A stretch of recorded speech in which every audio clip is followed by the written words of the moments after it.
We as Anishinaabe people and indigenous people all over the place, we have creation stories for everything. We have creation stories on why the Acebun, the raccoon, wear a mask. We have creation stories on how Turtle Island was made.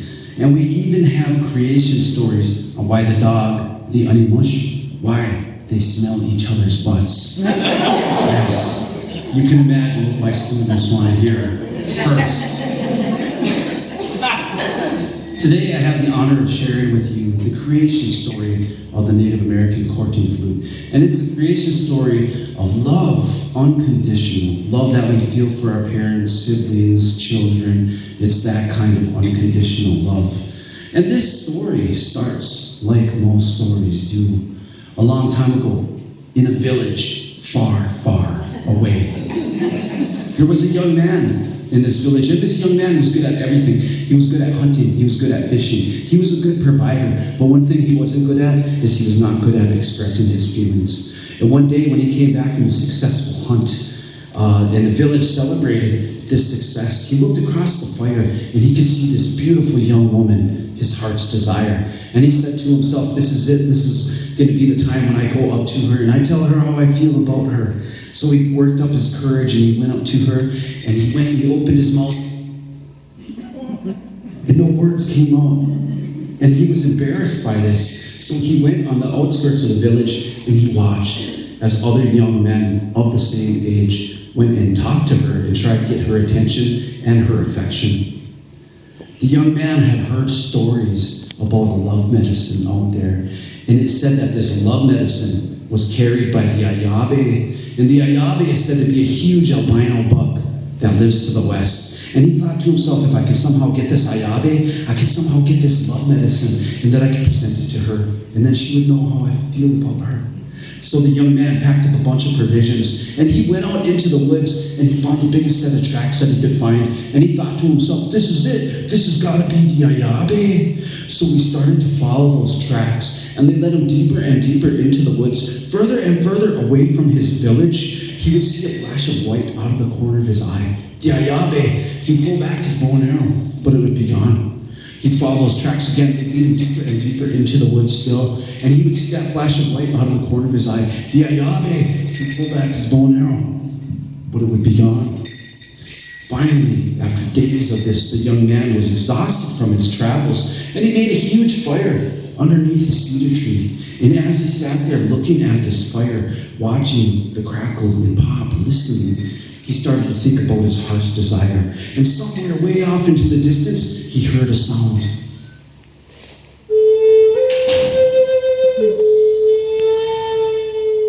He went to sleep with that sound, and the next day, he woke up to a knocking. And when he opened his eyes and he looked up into that tree, he could see that there was a Beneshi on that branch. There was a bird on that branch. And that bird had been knocking holes into that branch. And when the bird flew away, the wind picked up and it made that sound that he heard in his dreams. The young man knew that that was the sound that he was looking for. So he reached up into that tree and he grabbed a hold of that branch and he broke it off. And as he's sitting there studying it, he's trying to figure out how to get that noise from it. So he begins to blow on it like this. Nothing. Blows on it like this. Still nothing. He's even going like this, trying to get that air to pass through the holes, but still nothing. Finally, out of answers, he sat there staring at the fire, and he remembered his teachings from his elders, that whenever you seek an answer, you have to offer something. So he reached into his pouch and he pulled out some tobacco, sacred to the Anishinaabe people and all indigenous peoples. And we use it to commune with the spirits and the Creator. And this young man said a prayer to the spirit of that bird. And afterwards he placed his tobacco into the fire. And the fire turned his prayers into smoke and brought it up to the spirit world to be heard. As the young man sat there waiting for an answer, he fell asleep. And he drifted off in his sleep. And in his dreams, the bird came and visited him. And it asked him, what is it that you are seeking? And the young man told the bird of his dilemma, told him of his heart's desire and his inability to communicate his feelings. Told him about the other young men in the village, told him about the Ayabe and how it had led him to that spot in the woods where he heard that beautiful sound.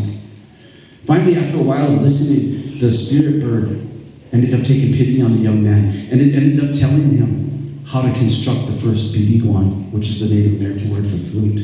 Told him where to put the holes in it, told him how long to make it, and said when you blow into the bibiguan, close your eyes and imagine your heart's desire, and you feel it here. And when you blow into the bibiguan, it'll wabiguan out of the other end. Wabiguan, the Ojibwe word for flower.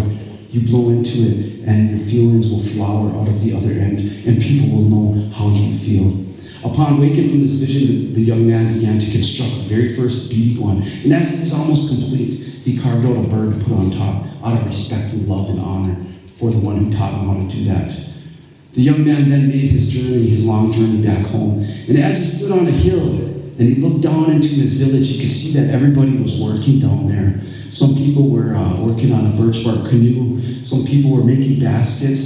Some people were picking berries. Some people were dancing on wild rice. Some people were drying meat. Some people were smoking fish, right? Smoke fish, not drugs, right? I tell my students that. As this young man stood on this hill, he closed his eyes and he imagined his heart's desire, and he began to blow into the bibiguan.